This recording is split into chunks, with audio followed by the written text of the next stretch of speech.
Assalamualaikum warahmatullahi wabarakatuh. Shalom, Om Swastiastu, Namo Buddhaya, Salam Kebajikan, dan Salam Nusantara. Jaya. Terima kasih Dewan Juri yang terhormat atas kesempatan yang diberikan. Saya Jovina sebagai pembicara pertama dari tim oposisi membantah pernyataan dari tim pemerintah dan sangat tidak setuju dengan mosi. Dewan ini akan mewajibkan kandidat politik untuk lulus tes kompetensi politik agar dapat mencalonkan diri. Permasalahan tentang kelayakan politik di status quo ada tapi tidak penting. Dalam status quo, masalah ini sudah memiliki solusi yang dapat bekerja dan efektif. Solusi ini dijalankan oleh pemerintah, yakni di mana calon anggota politikus akan memilih partai politik yang menjadikannya politikus sebagai perwakilan partai politik tersebut. Dan dengan sistem penyeleksiannya dimulai dari syarat warga negara Indonesia, usia, latar belakang pendidikan, apakah pernah dihukum atau ditindak pidana, dan juga program kerja, hingga terpilih sebagai politikus yang diizinkan untuk mencalonkan diri sudah sangat efektif dan kredibel. Contohnya Deddy Mulyadi, dia mendaftarkan diri dan diseleksi melalui berbagai persyaratan, dan dia juga mendapat kepercayaan dari masyarakat Jawa Barat, sehingga mampu maju mencalonkan diri dan terpilih sebagai gubernur Jawa Barat dan menjalankan program kerjanya.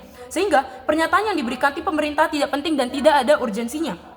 Kemudian, solusi yang ditawarkan tim pemerintah tidak efektif menyelesaikan masalah, di mana solusi yang diberikan adalah tes yang terdiri dari mata pelajaran seperti sosiologi, ekonomi, dan lainnya, di mana hal ini tidak berfungsi dengan baik di status quo.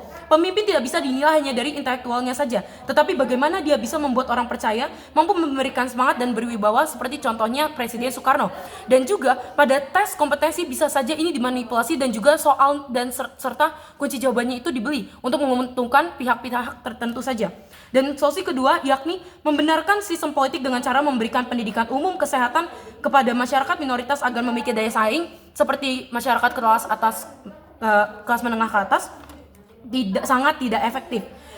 Contohnya, saat ini pemerintah masih sulit memberikan bantuan kontribusi pendidikan, sosial, ekonomi kepada masyarakat 3T, terluar, terdepan, dan terjauh, sehingga ini sangat tidak efektif. Dengan pengubahan sistem politik justru akan menimbulkan kericuhan di masyarakat, karena mereka akan timbul rasa ketidakpercayaan ke pemerintah karena dianggap seenaknya mengubah sistem politik yang sedari dulu telah didiskusikan tokoh negara. Tidak hanya itu, pemberian bantuan ini tidak terlalu dibutuhkan status quo, karena solusi ini hanya menyelesaikan masalah yang ada namun harus menunggu waktu yang lama, bisa 20 hingga 30 tahun ke depan. Bahkan dengan transparansi hasil ujian, namun orang yang terpilih hanya itu saja, hanya membuat masyarakat semakin tidak percaya dengan pemerintah. Kemudian sanggahannya adalah perubahan sistem seleksi politikus, persyaratan tes kompetensi politik tidak akan mengubah sifat mereka ketika menjadi pemimpin dan tidak mengubah sistem pemerintahan apapun. Lantas apa yang membuat pemerintah ingin berubah? Bukan karena orang-orang yang dipilih harus memiliki kompetensi politik berdasarkan intelektual, tetapi berdasarkan dari pemerintah itu sendiri, atau bahkan dari masyarakat yang melakukan demonstrasi besar-besaran. Contohnya di tahun 1998, masyarakat Indonesia bersatu untuk menggulingkan pemerintahan Soeharto karena mereka merasa dikhianati, ditipu bertahun-tahun, dan juga didukung dengan rasa ketidakpercayaan kepada pemerintah. Kemudian apakah sistem seleksi kandidat presiden selanjutnya ada kompetensi politik? Tidak, karena yang dinilai dari masyarakat adalah bagaimana orang tersebut mampu memimpin negara. Contohnya B.J. Habibie, beliau terpilih bukan karena lulus tes kompetensi, tetapi latar belakang politiknya dan juga pendidikannya yang membuat orang percaya untuk memilihnya. Politikus yang terseleksi juga bukan hal yang mustahil, ingin gaji yang lebih tinggi lagi, jabatan dan juga harta yang lebih lagi, dan timbullah rasa egois. Bahkan jika ini memang mungkin terjadi, ini tetap tidak akan bagus karena politikus yang bisa mencalonkan diri adalah orang yang lolos kompetensi saja dan bisa saja dimanipulasi. Kemudian argumentasi saya yang pertama adalah berdasarkan prinsip kebebasan berekspresi dan Undang-Undang Dasar 1945, semua orang pada haknya memiliki kesempatan untuk mencalonkan diri sebagai pemimpin atau politikus negara, selama orang tersebut mampu memenuhi seluruh komponen persyaratan, yakni usia, warga negara Indonesia, latar belakang pendidikan, politik, dan juga apakah ada pelanggaran atau hukum, serta dipercaya di lingkungan masyarakat. Jika calon politikus yang memenuhi syarat tidak bisa mencalonkan diri hanya karena beberapa faktor seperti sakit saat tes, tidak mumpuni di salah satu bidang, maka akan sangat disayangkan jika orang terbaik yang sudah sesuai persyaratan ini tidak dapat mencalonkan diri. Contoh sederhana dalam kehidupan siswa adalah UTBK, yang siswa yang mendaftar fakultas hukum saat UTBK. Bisa saja dia sakit saat UTBK, kemudian dia tidak mumpuni di salah satu bidang, kemudian dia tidak terpilih fakultas hukum padahal dia mempunyai kemampuan yang mumpuni, seperti kemampuan bernegosiasi, public speaking, dan lainnya yang lebih daripada calon-calon lain, tapi tidak terpilih karena tesnya saja, tes UTBK saja. Dan ini contohnya bisa saja terjadi di pemerintahan bagi calon politikus. Sehingga di sini semua orang memiliki kesempatan tanpa harus dijatuhi saat tes politik tertentu saja. Dan bukan hal yang tidak mungkin jika pada saat tes kompetensi bisa dimanipulasi oleh orang-orang tertentu dan membayar dan membeli soal dan juga kunci jawabannya. Kemudian urgensi, ini adalah argumentasi yang kedua.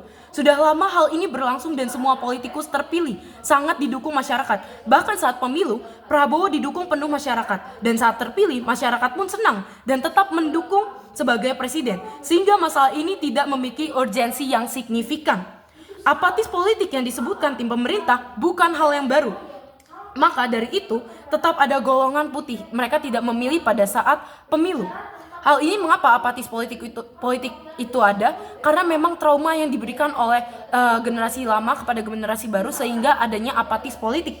Yang harus diperbaiki adalah sikap dan sifat egoisme politikus dan diberikan pemahaman agar tidak maruk akan jabatan, harta, dan kemewahan sampai lupa akan tanggung jawab moralnya.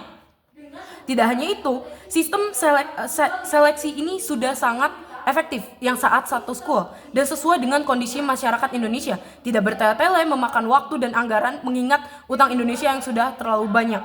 Jika memang menggunakan tes kompetensi, apakah bisa dipercaya keakuratannya jika dibuat oleh para ahli? Hal ini tidak menutup kemungkinan orang-orang pembuat soal akan dibayar ataupun dibeli soal dan kunci jawabannya oleh orang-orang yang mendaftarkan diri sebagai politikus.